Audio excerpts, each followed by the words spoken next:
kalian hari ini? Baik. Ada yang nggak masuk? Hadir semua. Hadir semua. Bagus, puji Tuhan kita sehat semua. Sudah siap masuk materi selanjutnya? Materi apa Bu? Tadi belum apa ada materi selanjutnya. Sudah siap masuk materi permintaan? Sudah. Oke.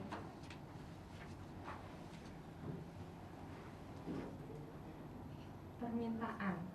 Saya membutuhkan 2 orang. Yang pertama akan saya tunjuk Agung. Silakan maju ke depan. Kemudian Iralina. Aduh Bu, kakinya sakit gak bisa maju. Ya udah Yuni. Apa tahu kau manggil maju itu untuk apa? Sudah. Sini Yuni berdiri di sebelah saya. Berdiri di sini. Di sini Yuni dan di sini Agung.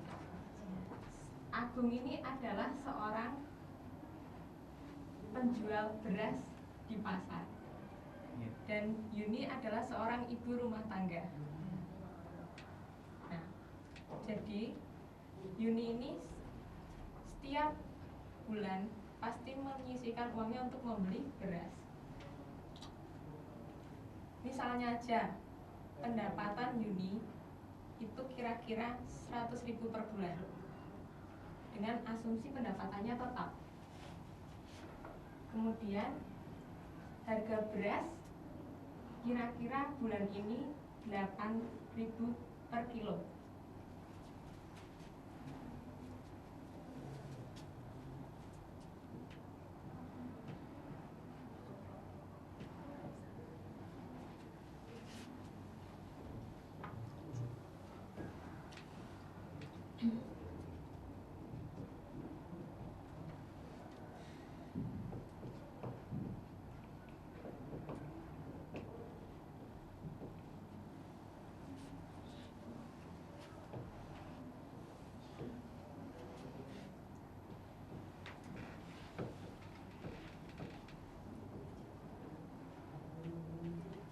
Ketika harga beras itu 8.000 rupiah,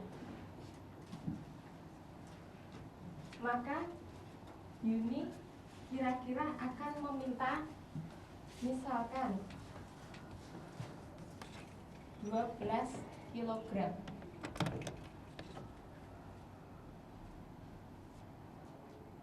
Lalu ketika harga naik menjadi 9.000 per kilogram,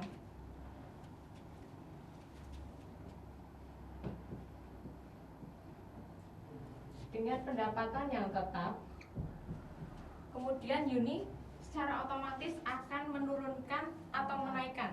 Menurunkan permintaan. Oke, menurunkan permintaan menjadi 10 kilogram. Jadi definisi dari permintaan itu apa? Ketika harga naik, ternyata permintaannya turun. Pendapatannya tetap. Coba definisinya permintaan. Apa yang dimaksud dengan permintaan? Dari contoh di apa tulis ini?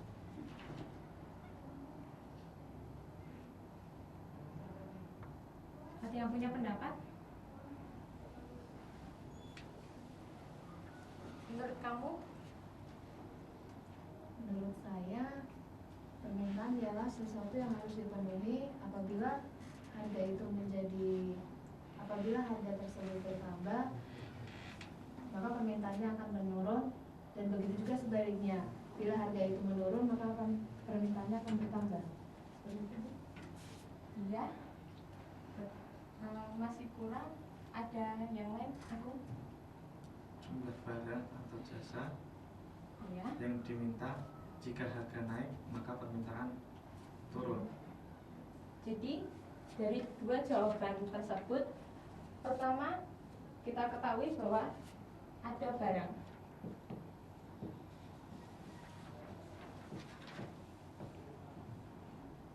Kemudian ternyata jika harga naik,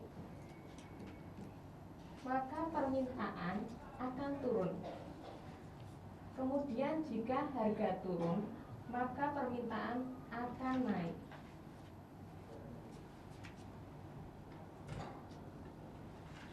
Pertama ada barang.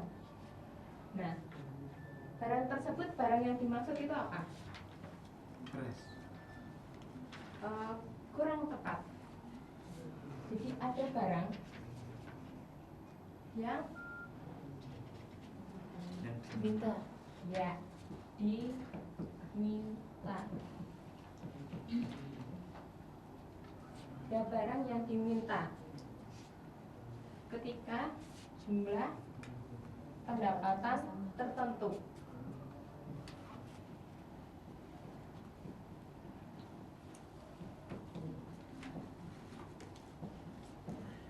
Jumlah pendapatannya tertentu, kemudian di waktu yang tertentu.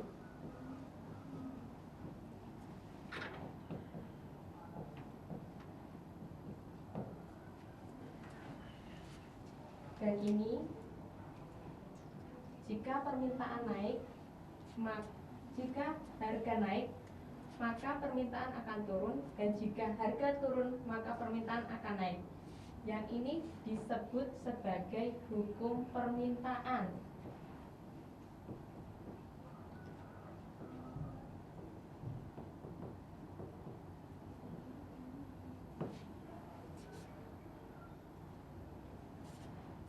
Oke, silakan Yuni dan Agung kembali ke tempat. Dari tabel ini, faktor-faktor yang mempengaruhi permintaan, besarnya permintaan, itu apa saja? Harga barang tersebut. Harga barang, ya.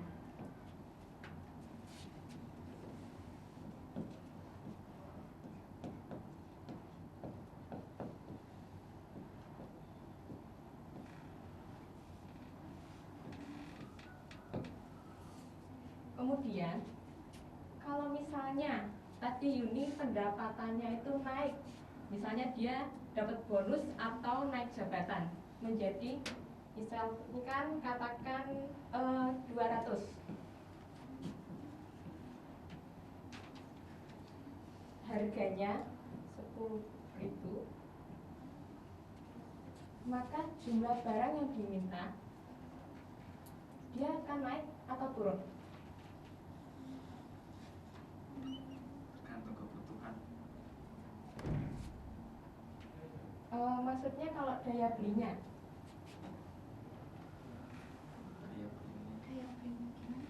Daya belinya kan kalau 100.000, ternyata dia daya belinya itu 12 kg ketika harga 8.000.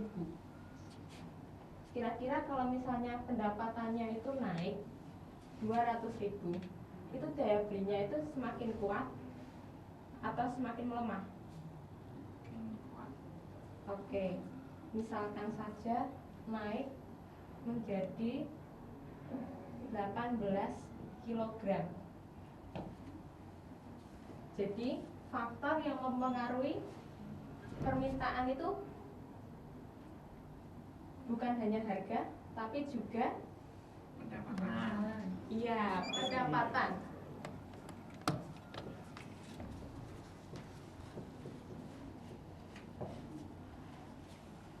Kemudian apalagi ya kira-kira?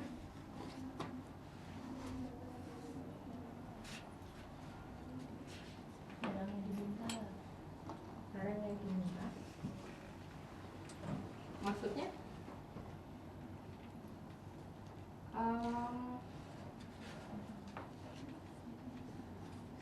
Jika misalkan Bu Yuni ternyata dia beralih konsumsi, seleranya bukan beras, roti. Kira-kira permintaan itu pasti akan turun menjadi 0 kan? Jadi faktor yang lainnya itu apa? Yang lain. Orang lain. Iya.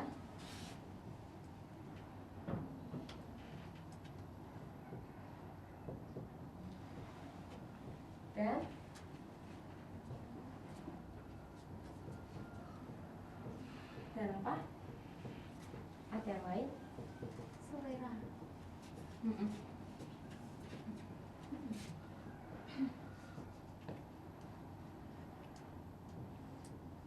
Ya cukup. Oke. Demikian anak-anak pelajaran hari ini. Kita telah mendefinisikan permintaan dan kita juga telah mengetahui tentang hukum permintaan, juga faktor-faktor. Untuk tugas, tolong kalian mencari faktor-faktor permintaan yang lain. Ya, minggu depan akan dikumpulkan. Cukup sekian dan terima kasih.